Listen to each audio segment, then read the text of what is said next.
ভারতে ইঞ্জিনিয়ার হওয়ার স্বপ্ন তো লক্ষ লক্ষ ছাত্রছাত্রী দেখে, তাই না? কিন্তু এই স্বপ্ন সত্যি করার রাস্তাটা মানে ইঞ্জিনিয়ারিং এন্ট্রান্স পরীক্ষাগুলোর দুনিয়াটা বেশ গোলমেলে। তো আজকের এই আলোচনায় আমরা ২০২৬ সালের জন্য এই পুরো বিষয়টাকে একদম সহজ করে বুঝব, যাতে সঠিক সিদ্ধান্ত নেওয়াটা অনেক সহজ হয়ে যায়। চলুন তাহলে শুরু করা যাক। আচ্ছা, আলোচনা শুরু করার আগে একটা খুব জরুরি কথা বলে রাখি।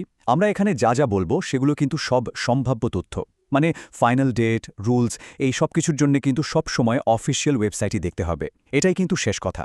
ইঞ্জিনিয়ারিংয়ে ক্যারিয়ার গড়ার স্বপ্ন তো আছে, কিন্তু কোন দরজাটা আপনার জন্য ঠিক, এটাই তো আসল প্রশ্ন, তাই না?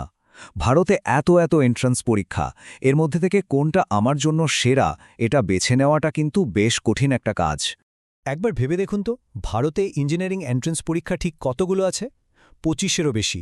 হ্যাঁ, ঠিকই শুনছেন। এই সংখ্যাটাই কিন্তু বলে দেয় যে একটা ভালো প্ল্যানিং ছাড়া এগোনো কতটা মুশকিল। আর ঠিক এই কারণেই শুধু একটা পরীক্ষার উপর ভরসা করে বসে থাকাটা কিন্তু বলতে পারেন একটা হাই রিস্ক স্ট্র্যাটেজি। এর চেয়ে স্মার্ট কাজ হলো হাতে একাধিক অপশন রাখা। এতে কিন্তু সফল হওয়ার সম্ভাবনা অনেক অনেক বেড়ে যায়। তো আজ আমরা কি কি বিষয় নিয়ে কথা বলবো, চলুন এক ঝলকে দেখে নিই। আমরা প্রথমে দেখব ৩টে প্রধান পথ, তারপর জানব জাতীয় স্তরের পরীক্ষাগুলো নিয়ে, এরপর দেখব টপ প্রাইভেট আর ইউনিভার্সিটি পরীক্ষা কোনগুলো, বিভিন্ন রাজ্যের পরীক্ষাগুলোর একটা ছোট্ট ট্যুরও করব আমরা, আর একদম শেষে থাকছে একটা স্মার্ট পরীক্ষার চেকলিস্ট। তাহলে চলুন আমাদের প্রথম টপিকে যাওয়া যাক। এই যে এতগুলো পরীক্ষার কথা বললাম, এগুলোকে সহজে বোঝার জন্য আমরা পুরো সিস্টেমটাকে মূলত ৩টে ভাগে ভাগ করে নিতে পারি। দেখবেন এতে পুরো ব্যাপারটা একদম জলের মতো পরিষ্কার হয়ে যাবে। এই ৩টে পদ কি কি? প্রথমটা হলো সেন্ট্রাল লেভেল বা কেন্দ্রীয় স্তর, মানে আইআইটি, এনআইটির মতো দেশের সেরা প্রতিষ্ঠানগুলোর জন্য যে জাতীয় পরীক্ষাগুলো হয়।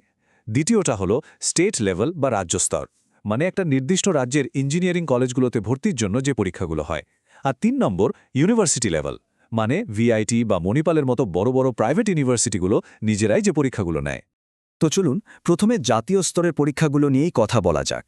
এগুলোকে বলা যেতে পারে অল ইন্ডিয়া স্টেজ, মানে দেশের সেরা প্রতিষ্ঠানগুলোতে ঢোকার দরজা কিন্তু এগুলোই।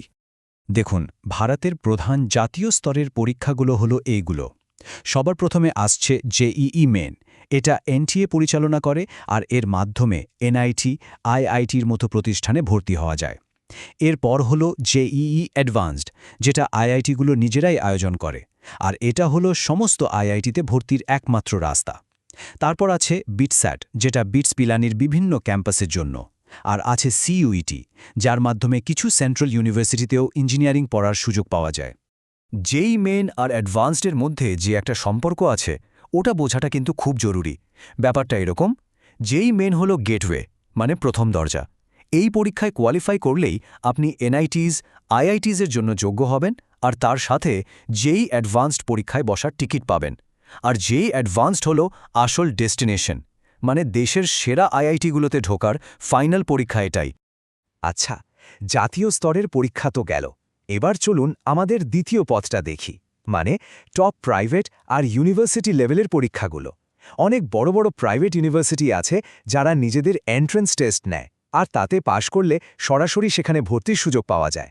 এই স্লাইডে দেখতে পাচ্ছেন কিছু খুবই জনপ্রিয় প্রাইভেট ইউনিভার্সিটি পরীক্ষার নাম। যেমন ধরুন ভিআইটিইই, যেটা ভেলোর ইনস্টিটিউট অফ টেকনোলজি নেয়। আছে এসআরএমজিইই, এমইটি, এইইই আর কেআইটিটিই মতো পরীক্ষা। এই প্রতিষ্ঠানগুলো কিন্তু এদের প্লেসমেন্ট আর পরিকাঠামোর জন্য বেশ পরিচিত। আর এদের পরীক্ষাগুলো সাধারণত এপ্রিল থেকে জুলাই মাসের মধ্যে, অনেক সময় কয়েকটা ফেজে হয়।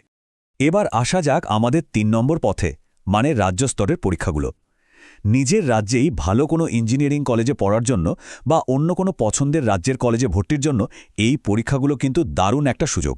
ভারতের প্রায় প্রত্যেকটা বড় রাজ্যেরই কিন্তু নিজস্ব এন্ট্রেন্স পরীক্ষা আছে।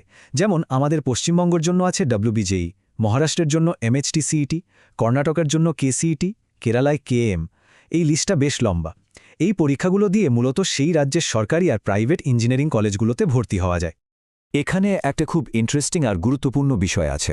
অনেক রাজ্য, যেমন ধরুন উত্তরপ্রদেশ, দিল্লি, হরিয়ানা বা রাজস্থান, এরা কিন্তু নিজেদের রাজ্যের কলেজগুলোতে ভর্তির জন্য আলাদা কোনো পরীক্ষা নেয় না। তারা সরাসরি জেইই মেনের স্কোর ব্যবহার করে। তার মানে কি দাঁড়ালো? একটা ভালো জেইই মেন স্কোর শুধু এনআইটি বা আইআইটির জন্যই নয়, অনেক রাজ্যের সেরা কলেজগুলোর দরজাও কিন্তু খুলে দিতে পারে। এটা মাথায় রাখা খুব দরকার। এবার চলুন একবার পরীক্ষার ক্যালেন্ডারটা দেখে নিই। এই যে দেখুন, জানুয়ারিতে জেইই মেইনের প্রথম সেশন দিয়ে শুরু হয় পরীক্ষার মরশুম।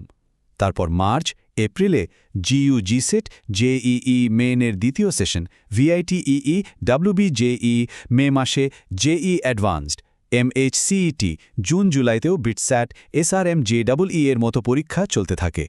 এই টাইমলাইনটা মাথায় রাখলে কিন্তু আপনাদের প্রস্তুতি সাজাতে খুব সুবিধা হবে, কোনো পরীক্ষা মিস হয়ে যাওয়ার ভয় থাকবে না।